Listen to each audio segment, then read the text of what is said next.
everybody. Dr. Brian Scott. We're back with you again today, looking at the insights to the end times, the last days, the perilous times we're living in. We're basing most of these messages right at the moment out of 2 Timothy chapter 3, the first couple of verses.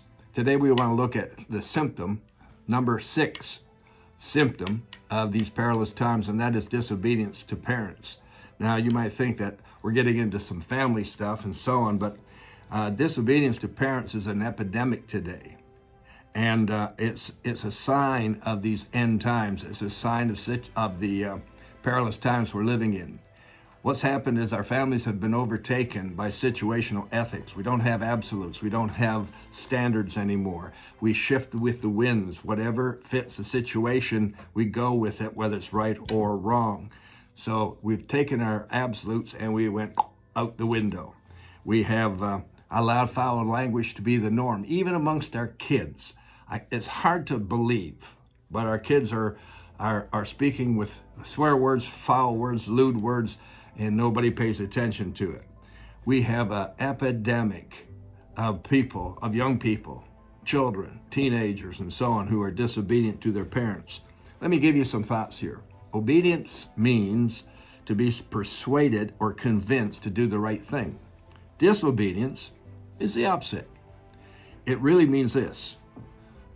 Kids, if I can use that expression, are unpersuadable, they're uncontrollable, and they're inconvincible. It's a spirit of disobedience.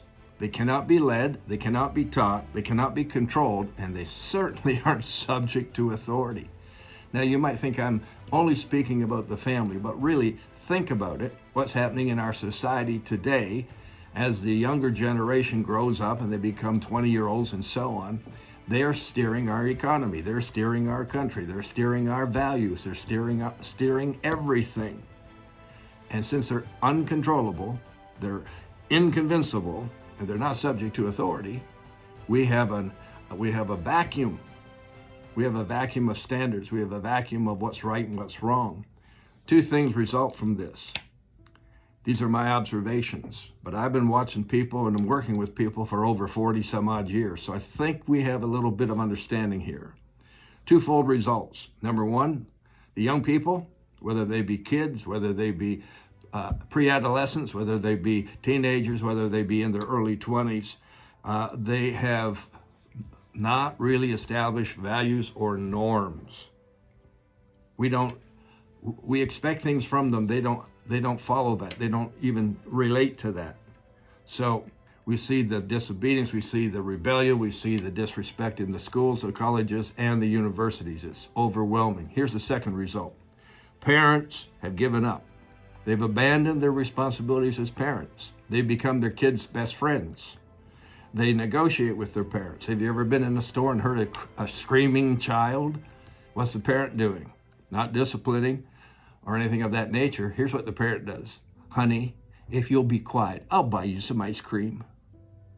They're negotiating. They've lost their parental authority. They've lost their parental responsibility. What happened? Situational ethics have taken over, and we're paying the price for it with a whole generation, or maybe 2 or 3 of them now, who are basically out of control. Got more for you on this same point. See you tomorrow. It's going to be a great blessing.